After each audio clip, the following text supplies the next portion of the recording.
I also went shopping during this year's 11th of the 11th AliExpress sale, and I picked up, well, only a couple of watches, but the first one has arrived. It is a Tandorio, a rather good looking Tandorio as well. I keep buying these watches to show you guys because Tandorio watches are just so affordable, and they seem to represent incredible value for money, despite having tested 4 of them inside a Herman, and 2 of them failed rather dramatically. So after I've shown you this watch, I will definitely be putting this one through its paces with Herman, my water pressure tester. And this one turned up with a manky sort of stain on the case. Pretty sure that was there when it arrived.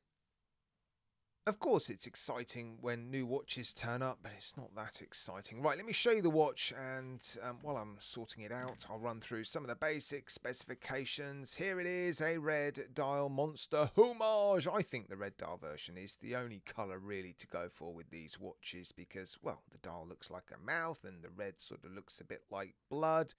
And yeah, the specifications on this watch look pretty decent. NH36, because obviously there's a date complication on the dial, which is what it should have. So I like the fact that they've done that. 200 meters of water resistance, apparently. We'll find that out towards the end of the video. Stainless steel, 316R stainless steel. I mean, there will be some decent specifications. Sapphire crystal with AR coating. I will look at the AR coating in a moment. There will be solid links, solid end links. I suspect it will be push pins. Is it? Or screw pins? No, there'll be push pins, look. And the clasp will be... Oh, wow. Okay, I was about to say pressed. That looks milled. The outer shell is obviously going to be pressed. But that is to be expected, I think, at this price point. I've just checked out. It is Cyber Monday. I'm filming this on Cyber Monday. And I've been offered this watch pre-tax $70 US. And before I've even seen the watch, really, or played with the bezel or looked at the loom, you just know that is decent value for money. You just have to be prepared to keep it dry. I suspect, anyway. It might pass the Herman test, but I certainly don't think for 1 second their watches are suitable for diving. It says 200 meters on the dial, but I doubt that very much. Right, let me get the plastic off and I'll give you a proper good look in a moment. Well, I'm sorry to say, folks, I've got some pretty bad news. The bad news is this watch is actually bloody good. It's really good, actually, for $70. It's unbelievable. Why is that bad news? Well, I hate the fact that there's a shadow cast over this brand because of their watch's water resistance capabilities. Admittedly, I've tested 4 watches and 2 have passed.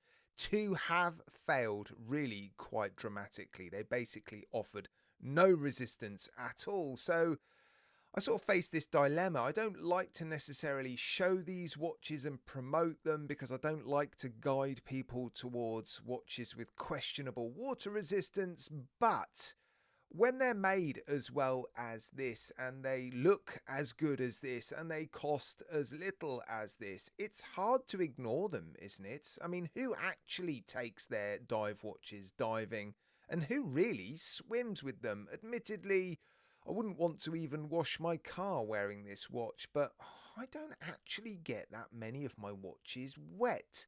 So I could live with this watch. It's really good. It really is quite good. There are obviously a few weaknesses.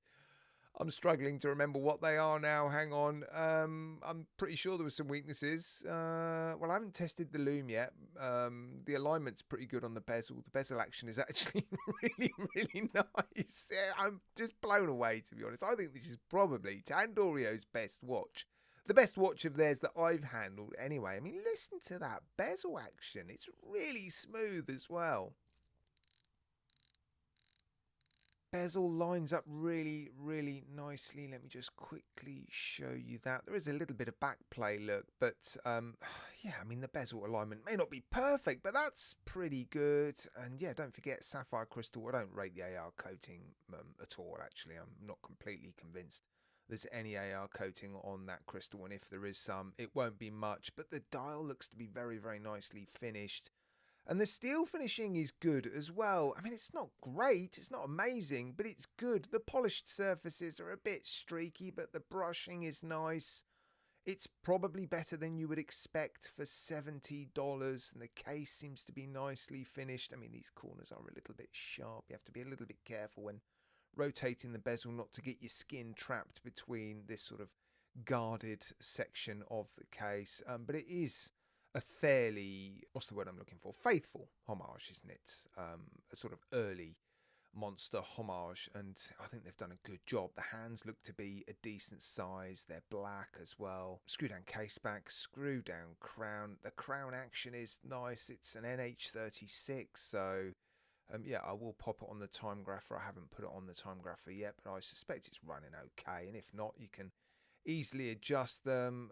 The day date complication seems to be working nice enough. Look, yeah, at the moment I haven't got too many complaints. First impressions, very, very good. And I really am surprised to see milled in elements to this clasp. Actually, no dives extension, but I don't think this watch necessarily needs one. You've got 3 micro adjustments there. It's a fairly standard clasp, no signature on it, a little bit sterile perhaps, but I'm starting to be a little bit picky. Nothing on the crown, but I don't think you'd expect it. Drilled lugs, look, I told you the finishing on the case looks nice. I mean, look at the brushing on the side of that case. That does look good, doesn't it? And the finishing on top of the bezel looks good, and the dial looks good. Oh man, damn you, Tantorio.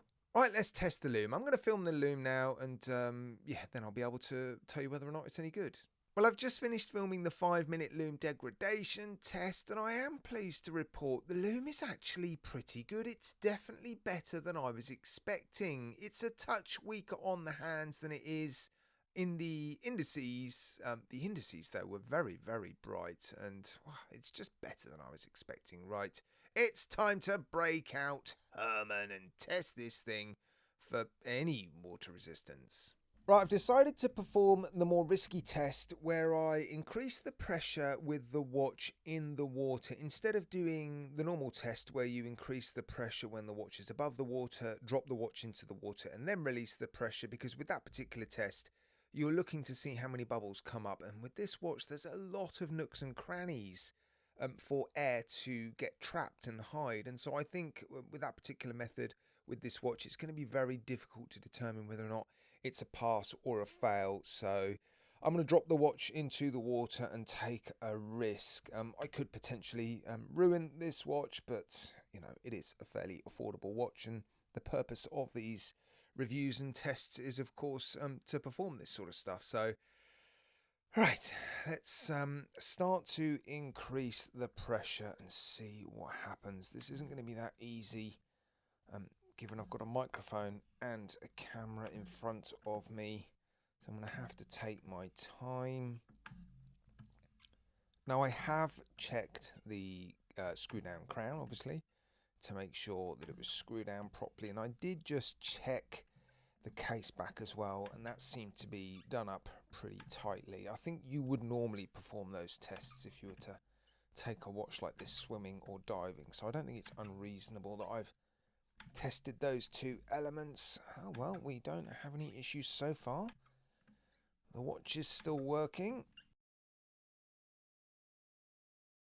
We're up to 50 meters. There we go. That is the limit for this particular Herman. Oh my goodness, that is actually hard work. Right, I'm going to leave it in there for a couple of minutes and see what happens.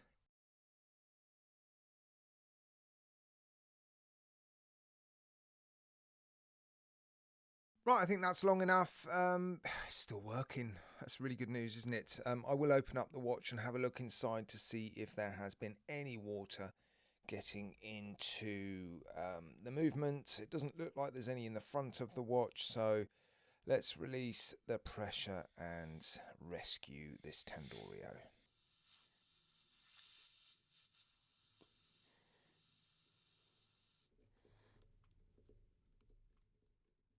I'm not seeing any evidence of any water getting into the front, so let's open up the case back.